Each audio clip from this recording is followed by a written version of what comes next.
بسم الله الرحمن الرحيم الحمد لله رب العالمين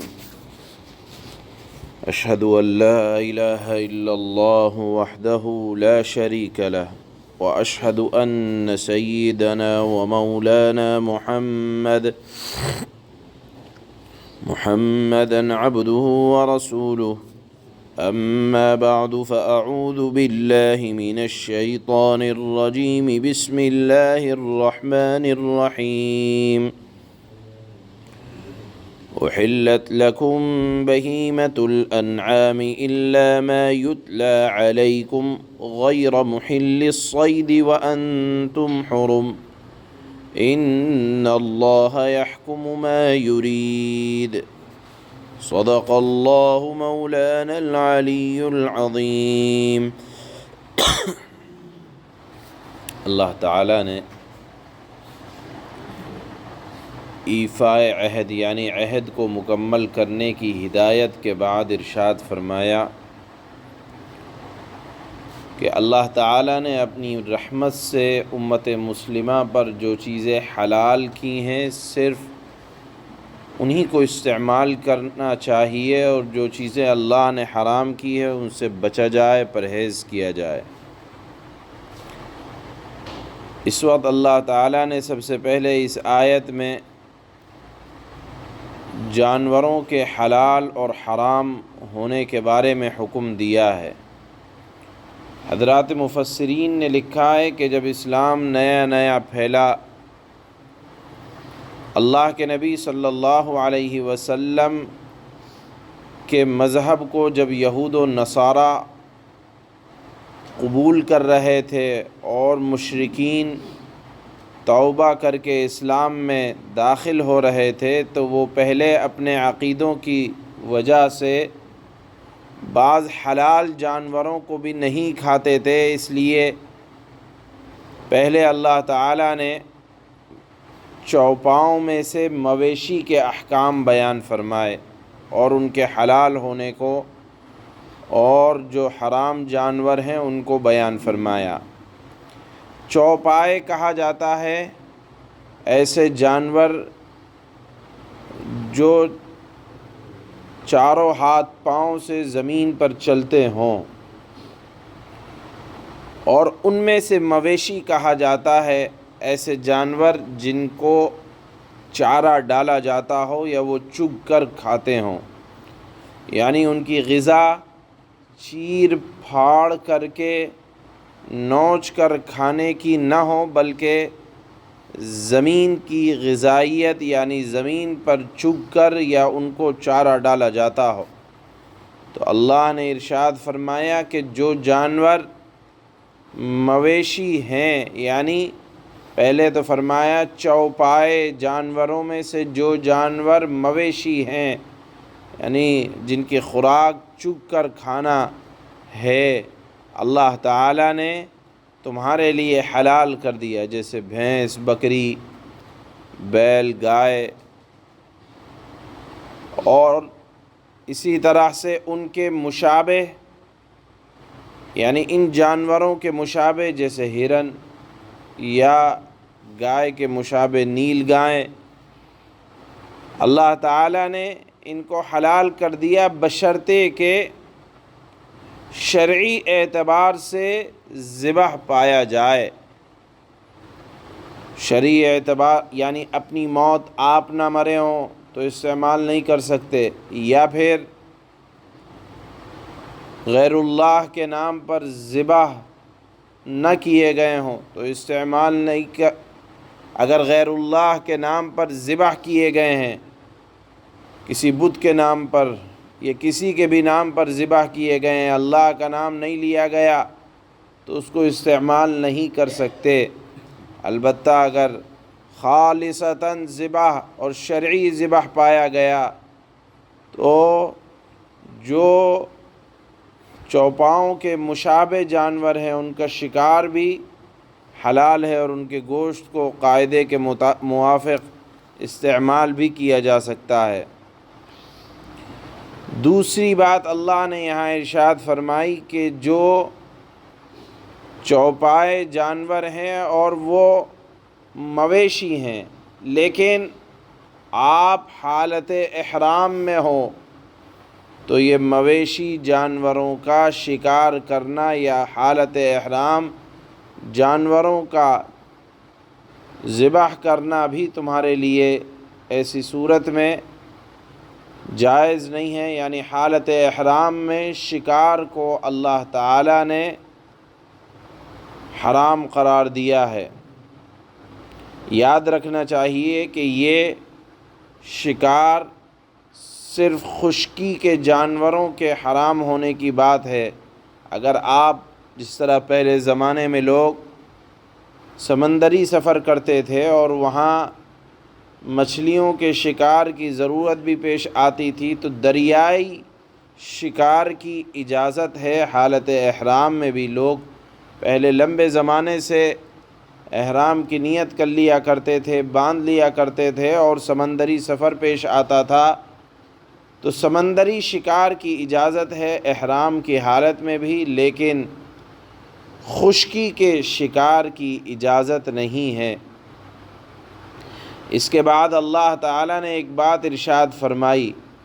وہ فرمایا ان اللہ یحکم ما یرید،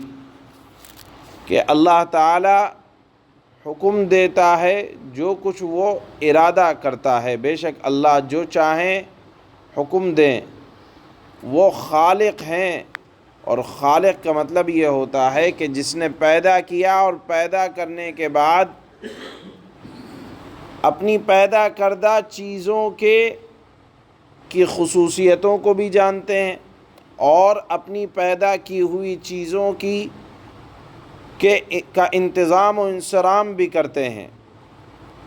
یہ اللہ تعالیٰ نے در حقیقت ایک اعتراض کا جواب دیا ہے جو اسلام کے اوپر بہت زمانے سے چلا آ رہا ہے، کہ لوگوں نے محض اپنی عقل سے یہ کہنا شروع کر دیا کہ شریعت میں تو مثال کے طور پر جانوروں کے اوپر ظلم کیا جاتا ہے کہ شکار کی اجازت دے دی، یا گوشت خور ہوتے ہیں مسلمان، تو اللہ تعالیٰ نے پہلے ہی فرما دیا ان اللہ یحکم ما یرید، کہ اللہ تعالیٰ کو یہ حق حاصل ہے کہ جو چاہیں اللہ تعالیٰ حکم دے، تمہاری عقل میں سمجھ میں آئے یا نہ آئے۔ یا مثال کے طور پر فلاں جانور کو کیوں حلال کر دیا، فلاں جانور کو کیوں حرام قرار دے دیا، اللہ تعالیٰ کا حکم ہے اور اللہ تعالیٰ کی حکمت ہے، اور اللہ تعالیٰ اپنی حکمتوں کے بارے میں خوب جانتے ہیں، اور اللہ کا ہر حکم حکمت پر مبنی ہوتا ہے۔ ضروری نہیں ہے کہ ہمارے عقل کے اندر اللہ تعالیٰ کے حکموں کی حکمت بھی ہمیں سمجھ میں آ جائے، لہذا بندوں کا کام تو یہ ہونا چاہیے کہ اللہ کا حکم ہے بے چون و چرا، بغیر کسی دلیل کے اللہ نے فرما دیا ہمارے لیے حلال ہے تو حلال ہے۔ یہ پہلے تو اللہ تعالیٰ نے عقلی جواب، مسکت جواب، خاموش کر دینے والا جواب دیا، ان اللہ یحکم ما یرید، کہ اللہ تعالیٰ جو چاہیں حکم دیں۔ اللہ تعالیٰ خالق ہیں اور بنانے والے ہیں۔ بنانے والے سے سوال نہیں کیا جائے گا کہ اس کی غذا کو آپ نے یہ کیوں بنایا۔ مثال کے طور پر علماء نے اس کی مثالیں دی ہیں کہ دیکھیے، پیڑ کی غذا مٹی ہے، یا مٹی غذا ہے درخت کی، آپ وہاں تو پوچھتے نہیں کہ مٹی ہی کو درخت کی غذا کیوں بنایا، اور درخت غذا ہے جانور کی، اور جانور غذا ہے یہ انسان کی۔ اللہ تعالیٰ نے ہر ادنا کو اعلیٰ کے لیے غذا بنایا ہے۔ وہاں تو سوال نہیں کیا جاتا کہ جانور درختوں کو کیوں کھا رہے ہیں، یا مٹی غذا اللہ تعالیٰ نے کیوں بنائی ہے درختوں کی۔ ایک اصول ہے اللہ کا کہ ادنا کو اعلیٰ کے لیے اللہ تعالیٰ نے غذا بنایا ہے، تو جانوروں کو اللہ تعالیٰ نے بنایا ہی ہے، اس لیے کہ وہ انسان کی خدمت کریں یا انسان. ایک حدیث میں اللہ کے نبی صلی اللہ علیہ وسلم نے فرمایا ان الدنیا خلقت لکم وانکم خلقتم للآخرہ، بے شک اللہ تعالیٰ نے دنیا کو تمہارے لیے بنایا ہے اور تمہیں بنایا ہے آخرت کے لیے. بہرحال اللہ تعالیٰ نے یہاں ایک قانون کے طور پر ارشاد فرمایا. معلوم یہ ہوا کہ بعض جانوروں کو ذبح کر کے کھانے کی جو اجازت دی گئی ہے وہ جانوروں پر ظلم نہیں ہے، کیونکہ جس مالک نے یہ سب جانیں بنائی ہیں اسی نے قانون بھی بنایا ہے کہ آپ ان جانوروں کو اس طرح سے استعمال کر سکتے ہیں. یہ اللہ کی عین حکمت کے موافق ہے، خلاف نہیں ہے. بنانے والے نے اجازت دی ہے کہ میں نے تمہارے لیے اس چیز کو غذا بنایا ہے، لہذا جب بنانے والے نے اجازت دی ہے بنانے والے کے اوپر اعتراض نہیں کیا جا سکتا. یہ اخیر جملے کے اخیر حصے کا خلاصہ ہے اور اللہ تعالیٰ نے خاموش کر دینے والا ایک جواب دیا. اللہ فرماتے ہیں احلت لکم بہیمۃ الانعام الا ما یتلی علیکم غیر محل الصید وانتم حرم ان اللہ یحکم ما یرید. اللہ تعالیٰ نے تمہارے لیے 4 پاؤں والے جانور جو مویشی ہوں ان کو تمہارے لیے اللہ تعالیٰ نے حلال کر دیا ہے، یا جو مویشی جانور کے مشابہ ہوں حلال کر دیے گئے تمہارے لیے. الا ما یتلی علیکم، سوائے ان جانوروں کے جن کا حکم تمہیں ابھی آگے سنائے دیا جاتا ہے وہ حرام ہے.